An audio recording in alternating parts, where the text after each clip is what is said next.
Good afternoon, everyone. Welcome to A&S Skills Acquisition Center.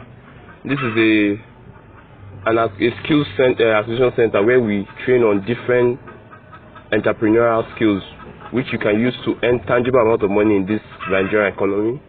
We'll be doing videos on different sections of our skill acquisition. Right now we'll be starting with poultry farming, majorly on broiler farming.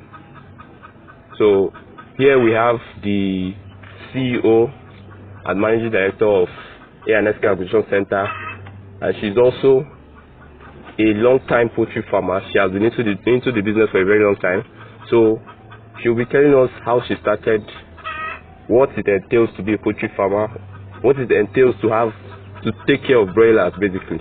Because for those that want to start, a lot of fears are on how to start, what numbers to take, the amount of feed to take, and so many questions like that.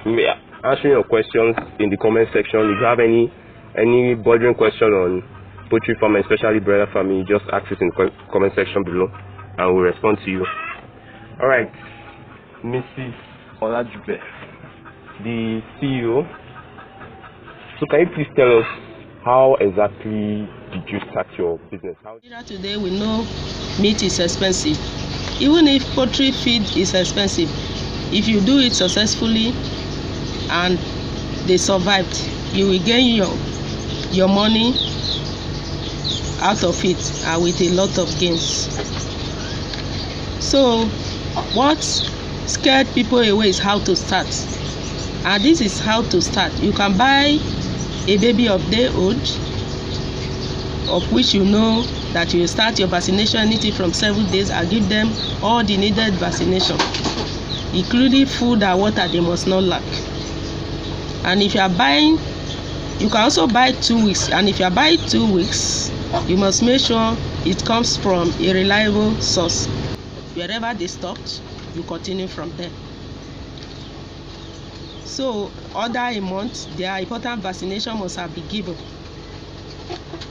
With their brooding drugs, they have their brooding drugs. You give them their brooding drugs to treat coccidiosis, to treat them on other bacterial infection. You brood them with those drugs.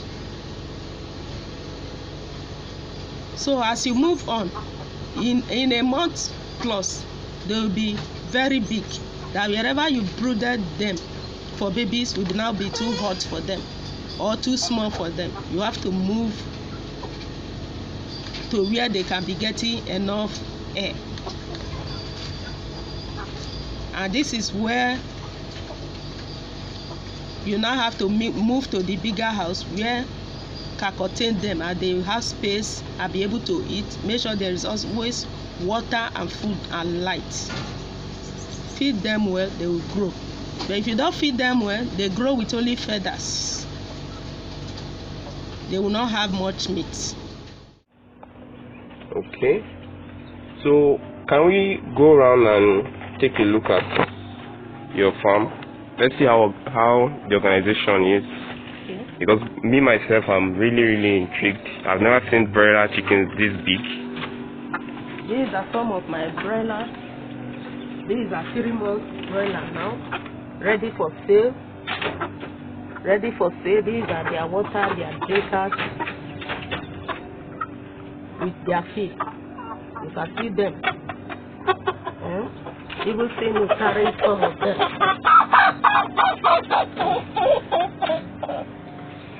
So if they are well taken care of, they do better, they will be happy.